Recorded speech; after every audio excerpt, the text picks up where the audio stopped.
listening to Cleveland and Beyond with Andy Billman and Jared Watson, brought to you by Evergreen Podcasts. And we are live on Facebook, YouTube, and Twitter. He's Andy Billman. I'm Jared Watson, and this podcast is brought to you by Waiting for Next Year.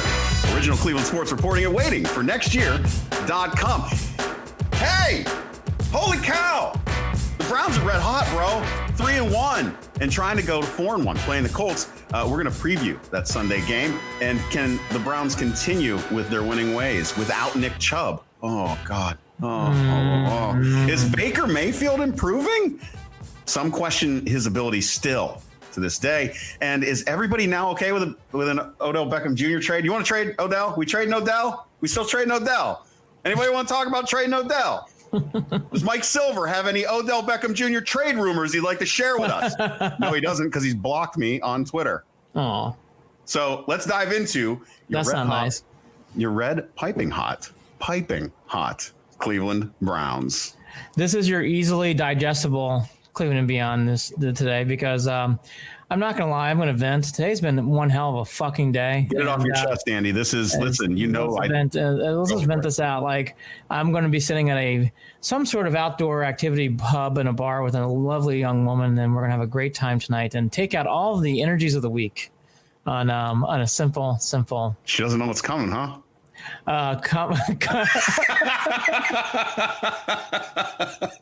This is one of those Fridays you throw the credit card and you're like, barkeep, keep them coming. Ice luge that shit.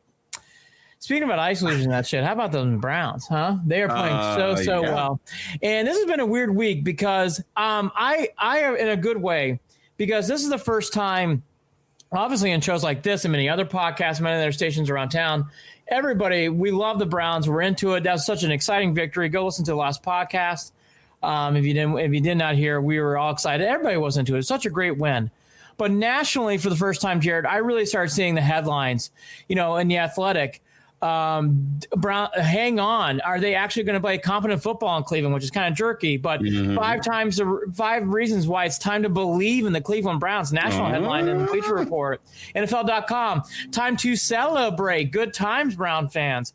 You could feel the national narrative. People are pushing the Browns. People are loving the Browns. People are getting into this. Yeah, I don't like that. Yeah, I mean, it's really, really after that big win and Big D, it has taken off and has been you can feel the energy, and it's great. And I just want to lead off by saying I think it's a very good thing, and obviously I think it's a very good thing. And I think it's very legitimate. That's why I'm saying that. It is a very good thing, of course, but it's very legitimate. This team's very good. They've earned that 3-1 record.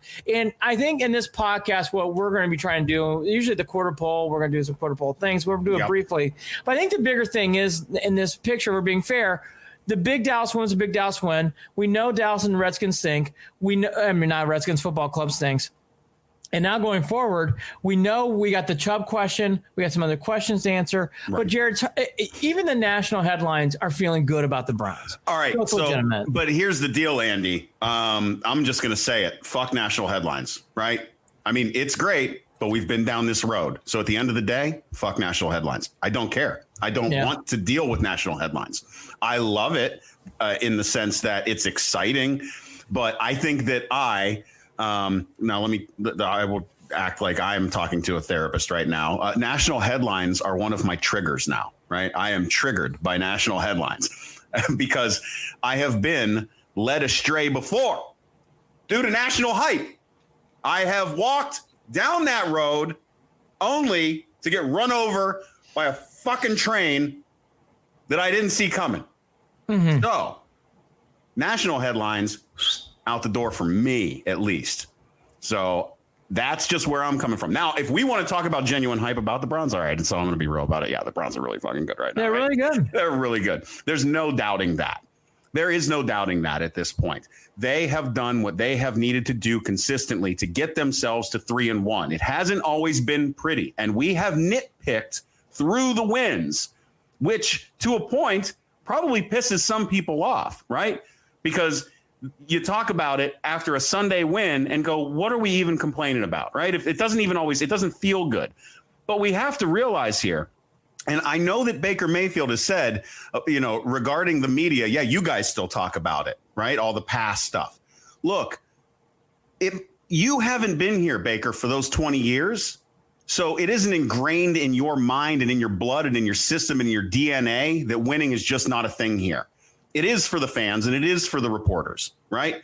There's an understanding that has to come with this, that we are not used to it. There is an entire generation of kids who have grown up Browns fans and don't know what to do with themselves right now because they have never seen a Browns team at 3-1 and winning like this. They haven't seen it.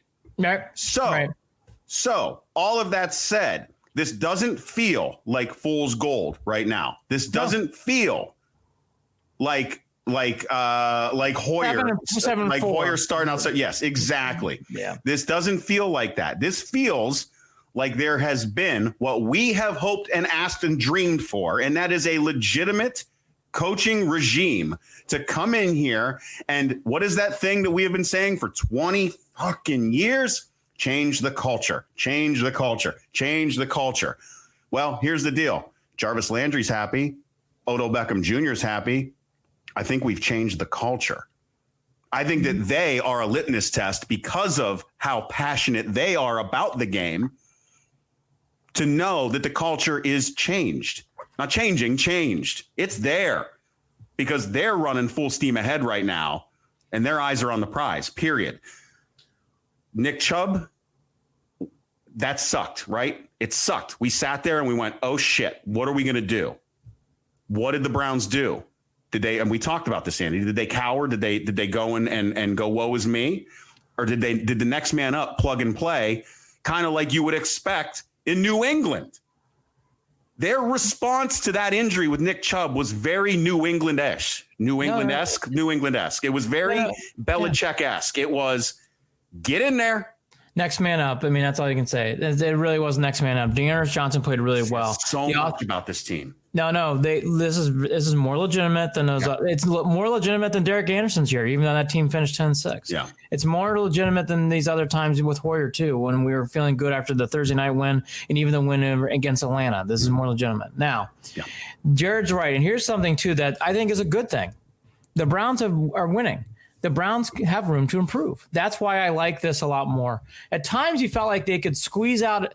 If we're being fair about Hoyer, it felt like at times, even in that year, everything just landed perfectly.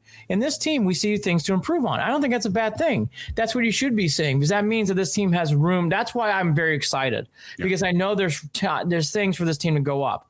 I'll get to Nick Chubb last. I actually want to bring up Baker.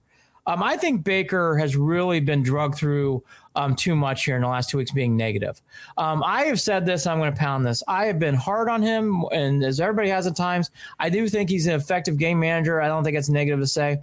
I also am seeing small improvements from Baker each game. Mm-hmm. I'm seeing him improve from the Bengals game to the Washington Football Club game, to the Washington Football Club game, to the Cowboy game. I'm seeing small improvements each game. Mm-hmm. And I'm seeing things where I can see him growing and feeling more confident. Like I said, in the Cowboy game, I saw him step up in the pocket. I didn't see that in the other two wins.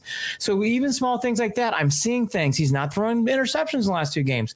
That's a small improvement. So like everything with Baker, I think the one thing I don't think is fair is, even though this team's a run-first team, it doesn't mean Baker Mayfield's playing poorly. Even though Baker's not throwing for 400 yards, doesn't mean Baker's playing poorly. And I just want to state that. I think people are being way too hard on him, and I think people are being – and I think it's a happy medium. Again, I don't think he's Dak Prescott, but I don't think either he's playing like Trubisky. I think he's somewhere in the middle, and I think he is improving, which I like.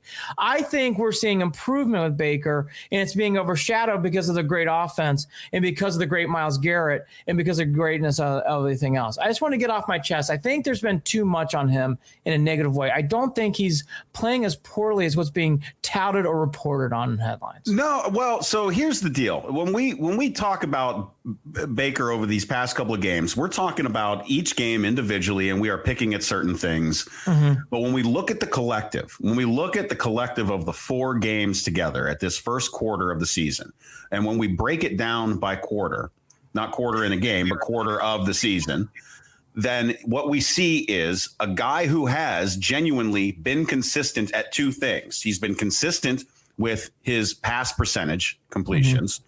right there in between in that mid 60s. And he has been consistent with not turning the ball over. He's gotten better at that actually over the past 4 games.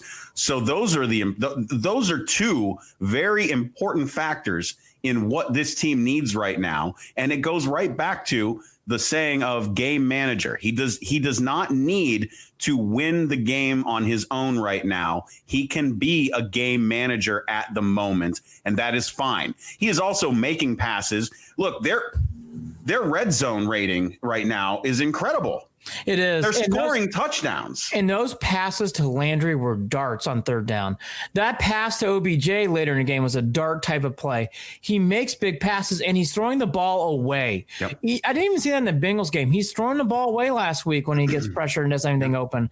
He's doing small things. Again, I don't want to overharp this too much because he does need to keep improving now. Yeah. And I think he will. Now, look, time will tell. Maybe in 3 weeks, I'm like, well, he regressed or he stayed the same. You do hope Baker keeps improving like he has, and I think he will. All that to be said, I'm telling you, I don't think it's fair for how much shit he's getting thrown on him right now. I just don't. I thought the pylon was very fair to the Ravens game. I don't think it is right now. Well, and because, Andy, he is finally in a situation, and this is what we talk about with young quarterbacks across the league. Look, Dwayne Haskins isn't getting pulled because he sucks. He's getting pulled because he is surrounded by no one offensively and no one on a coaching staff who knows how to handle that offense and that team, period. That is why these young quarterbacks get dragged through the mud, and because they don't have a chance to develop. And this started years ago when we started drafting quarterbacks, and instead of having them sit behind a veteran, they went into this plug and play mode because teams started getting desperate and they started throwing these guys out there, right? I mean, that was something at least that I feel like happened in my lifetime, that transition of teams being more likely to throw these these rookie quarterbacks out there. I agree with you. I do. I don't want to go down this road. I do think Haskins stinks right now. All right. Well, Haskins not playing well. But my point is, why is Haskins not playing well? Well, he's getting. Why did Baker look like Baker looked like we were going to possibly have to get rid of him after last season? Correct? After game 1 this year, Baker was very concerning. Baker was very, very good. He actually needed to win that Thursday night game against Cincinnati, and he did, and that was a great win to regain stability, and he did. And he did that well. Now, again, I don't want to do the Haskins things. That's a different podcast. My point is he's got support where these other guys don't. That's the end. He has support, and he's also making throws. I'm even seeing making throws I didn't see from Haskins. I'm certainly didn't see from Trubisky. Oh, yeah. And I'm seeing more. There's more there than what's being said. That's my only point. Right. Now, so if we're talking about, I mean, we can say ceilings, then obviously Baker has a higher ceiling. He has a higher ceiling. Absolutely. That's my point. I just think people don't, just because your running game's leading the way doesn't mean your quarterback stinks. But it's a nice way to reset if your quarterback is stinking. When Baker isn't doing well, it's hold up, hit pause, reset, run the fucking ball, run the fucking ball, run the fucking ball. Absolutely fucking legally. Now, the Nick Chubb scenario this week is big because we're going to see these next 4 to 6 games. I'd be surprised. I'm going to put 4 to 6 because I think that's the average. And because if we're being truthful, him playing before the bye week just doesn't make sense to me. So let's say the next 4 games here, we're going to get a true test. Now, they passed the litmus test wonderfully. You could hear that on the last podcast. I'll echo what my partner just said. That was the best thing about that game to me was the Browns not only did not get into tank mode or did not go into depression mode or did not let that injury affect the game. They went into full steam ahead. We're going to win this game. Dearness Johnson and even Dontrell Hilliard have been hard on, played really well. Now, it's another thing to do that against the Colts, who have the number 1 rush defense in the NFL. So there's a lot more to be asked. Now, the good news about the Colts, they have a linebacker issue problem that's been talked about a lot by Tony Grossi and others. So there's going to be opportunities in this game to run still. I think you need to see Janovich a lot in this game. I think it's going to be very important to have fullback in there. I think it's going to be huge. And I think the other thing that people need to realize, I don't think it means it's a Kareem Hunt show. I still think you're going to see split back time. I think you're going to see Dearness Johnson and Kareem Hunt. I don't think it's going to be Kareem Hunt all the time. And I think that's okay. Dearness earned it last week. He did, yeah. Off the bench, pinch hitter, and just did it. Just went out there and did it. Get up and do it. And I just think again, there's been some misnomers. I think that's another one. I think for this game, the big key is if Baker keeps improving the way I think he has been, I think the Browns are going to beat the Colts because that's going to be needed in this game, because I do think he's going to need to make even some more throws than he has in the previous games, because if you're playing the number one rush defense, even with the linebackers being hurt for Indianapolis, you have to figure, Jared, that they're going to, without your best back with Nick Chubb, you're going to have to do more in the air. Not a lot, but enough to get by. And again, I can't state this enough. The fullback in this game is important for the Browns. I would really be putting him out there at all times to help alleviate that pressure, and they will, to get him in open holes. Here's some other little tidbits as we're rushing the show. Normally it's much longer, but tonight we have to rush a little bit more. Here's some other tidbits of this week that I noticed throughout the press, and we'll chime in where we want to. The OBJ trade, boy, talk about another 180 moment. Everybody's now in love with OBJ. Everybody's now enthralled by him. A lot of OBJ positive. What did you fucking think the guy was going to do? I mean, he's only one of the best athletes in the entire NFL. It's only a matter of time for someone like him. I just think it's funny how even 4 or 5 weeks ago, the story headline from him was like, well, will he get traded next year? That was the headline. Is he going to have a big 2020? It's like, well, not for long. He won't be here for very much longer. It's amazing how that has all changed. Well, in fairness, Andy, I would like to say that the only reason that I felt that way, right? I'm going to defend myself in my position. The only reason that I think both of us collectively were feeling that way because he wasn't happy. Odell's an emotional guy, but he runs on emotion, man. Emotion is fuel for him. And that's I'm not saying that as a negative whatsoever. Mm-hmm. Because I'm pretty sure Tom Brady was screaming on the sidelines like a maniac last night, and nobody really said anything, but we won't get into that. Anyways, my point being, is it fourth down? My point being, fourth down. My point being, it's not. Point being, a guy like Odell who finally feels comfortable where he is. He feels comfortable and trusts the coaching staff. What did Landry say about Stefanski? He's got balls. Ballsy play caller, right? And these guys are going out there and executing. They all trust each other. They trust the path that Stefanski is putting in front of them and asking them to go down. And they're doing it. No questions asked. And it's working. Yeah. The more that you can build on that, again, culture change. Coaching means a lot more in this league than, say, it does in the NBA. Yep. In fact, in the NBA, I'm wondering why players don't just run these teams at this point. Not gonna lie. That's a different podcast. So again, by the way, you're absolutely right. You're absolutely useless. Right. They're like figureheads. Like it's like the Queen of England at this point. Like, what are you doing? Yeah, I mean, it's seriously true. But the point is, Odell is happy. He's gonna play well. Yeah, it's that simple. It's that simple. And it doesn't even mean keep Odell happy by feeding him. It does mean find the right opportunities for Odell, and he is going to light up the scoreboard, light up the field, and everyone's going to be happy. That's what it means. That's all it is. It's a very simple formula. It's not difficult. Speaking of wide receivers, Cordell Hodge is out. He's going to be in the IR. He got a hamstring pull. JoJo Natson, which we talked about on the Sunday podcast, he's going to be out for the rest of the year with the torn ACL. So this opens up the door to two people, Peoples-Jones, which we're excited about, and Hollywood's back in Cleveland. Hollywood Higgins is going to have to play more. Here's my quick 2 or 3 thoughts on this. Harrison's playing too on defensive side of the ball. Then we have a safety issue too. Joseph. Yes, Joseph sitting. And watching back on the Sendejo stuff, a lot of that wasn't his fault. We'll leave that alone for now too. But go ahead, Andy. Okay. Oh, you want to get into it? I know what Joe meant, and he did the right thing. He did what a coach is supposed to do. You have to protect your player. And on that play right there, I don't think it was a Sendejo problem. Sendejo's not playing well. Taki is not playing well. Done. End. Period. End of sentence. It does not mean bad things. It does not mean, it just, again, like there's too many times now with things like this, where people get very personalized by an overall thing, and then they make it a one-on-one play. I know why Joe Woods defended Sandejo, and it's fine. And again, he's not playing well. Now, Kadrell Hodge, he's out. I don't think Hodge is very good anyways. I know he did a lot on special teams, which I've been told and reminded through the press, through multiple people. That's why he's been playing. Fine, whatever. I'm excited to see Peoples-Jones play more, and I am actually curious to see Higgins. I do think you're going to see both out there this week a lot. JoJo Natson, again, felt bad for the guy. Hopefully he'll be okay down the road. But I do think, in a weird way, you're stepping up with Peoples-Jones and Higgins. I'm just saying. I mean, I agree too, because Peoples-Jones. Well, let's do this real quickly.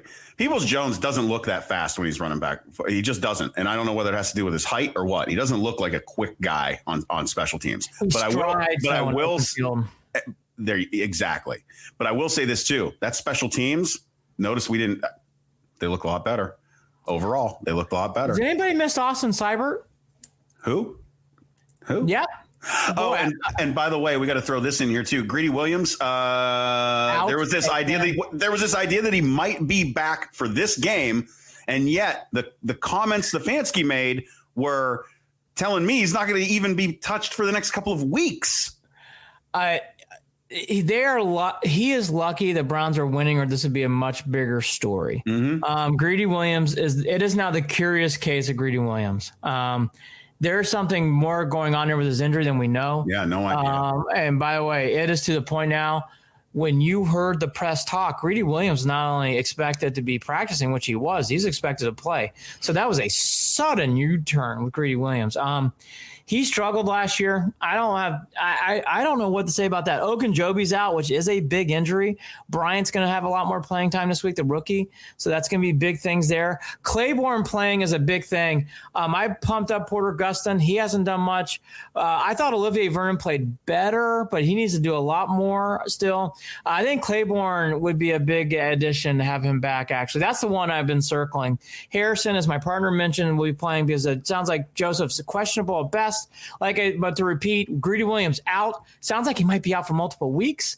And then Larry Ogunjobi out. And then the good news is, though, Sheldon Richardson's in. He will be playing. I think you need Claiborne, but he's questionable. Carl Joseph questionable. Now, 425 game in the week of COVID in the NFL. So this actually might be it might get more eyeballs because a lot of these games have been getting canceled, whatever else. Feels like a bigger game. This game started off at a 3.2.5 favorite for the Browns. It's gone all the way to even, which means there's a lot of money going towards Indianapolis. That's not typically Vegas. So a lot of people are pushing the Indianapolis narrative, saying maybe the Browns are going to overhype too much. I just mentioned all those headlines and stuff. I'll go first in this game. I do like the Browns again. I think Baker Mayfield will continue to improve. The good thing about this game is we just mentioned that it is the number one rush defense. Yes, it is a good passing defense too. This is a very good defense.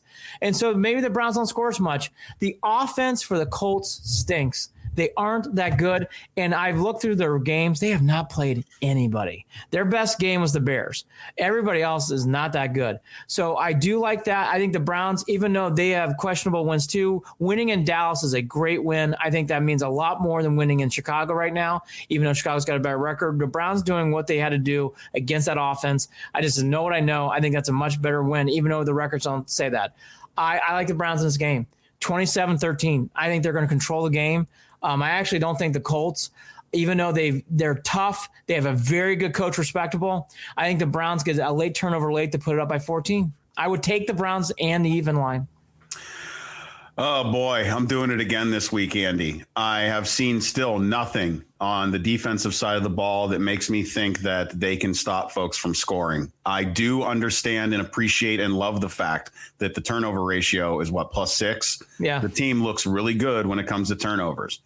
But at the same time, they are not stopping teams from getting in the end zone. And I do think that we are going to deal with some of these injury issues with Hunt being out, and it will affect the Browns a little bit on the running game. I'm worried about Baker forcing it a little bit coming in. So let's see what happens, especially with Higgins. Let's see what happens.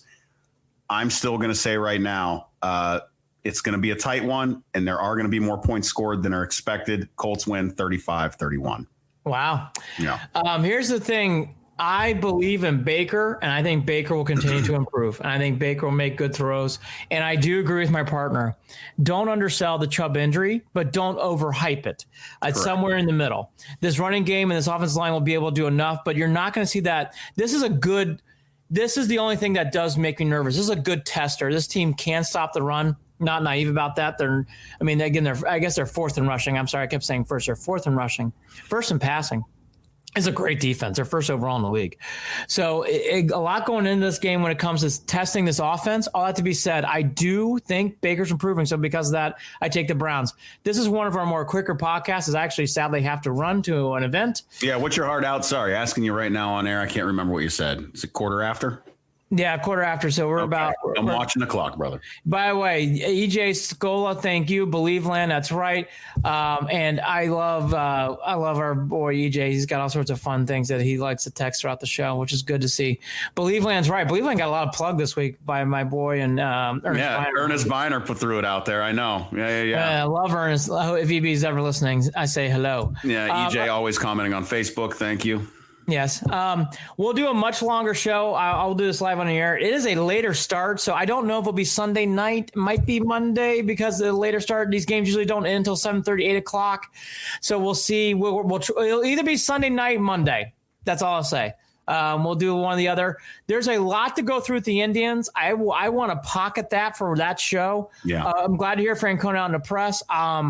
I'm glad to hear he's doing better. We'll get into more of that later. I am very into the college football this weekend. Miami, Clemson, Bama, Ole Miss, which is a fun game. The Red River rivalry, which is no red, it's just a river, and those two teams are not playing well. Tom Herman getting hammered on social media this week. And then, Florida keeps doing what they do against A&M. Best Fridays in football. Watch all that stuff. Holly Wetzel's great. Kaylee Waterhouse is great. And then finally, exciting. It's Friday night here if you're listening to this podcast. Exciting stuff. LeBron should be winning. I mean, again, I don't want the Lakers to win, but I like LeBron. I want to see LeBron do well. LeBron's going to win his fourth ring. Yep. I wearing the Mamba jerseys. Yeah. I really do. I have, this is how it goes. They're wearing those jerseys. LeBron's going to, I know it's that cliche of flipping the switch that folks love to say. LeBron's switch will be flipped this evening. Yeah. So get ready for that. And all right, last question then before we head out. Are we talking about where does this put LeBron on the conversation with Michael again? Now that it'll be his fourth out of 10. I actually will put it in this level. He's not Michael, but he's in the world of Magic Johnson and all those other guys like Magic, Kobe. He's in that world. He is. To have 4 championships and 3 teams, that's pretty damn good. That's really, really, really damn good. And I'd still, if it was a pick 'em, I'd take LeBron over. If it was a pickup game, I would be taking LeBron over It's Michael. very, very tough. You can make an argument. I love LeBron so much. I don't want to. I feel bad. I still would take Jordan. No. All right. Well, then my team would beat your team. I love LeBron. I don't want to shit on LeBron. I don't like this question. I just know, I really believe, if I'm being truthful, Jordan was the best I ever saw. And that's not a slight. I know it's not. I know it's not. I don't think any of it. That's the other thing is that the overly polarized conversation drives the wall. It's not that. Listen, it's not that deep. It's not that deep. It's a good conversation to have, but it's not that deep.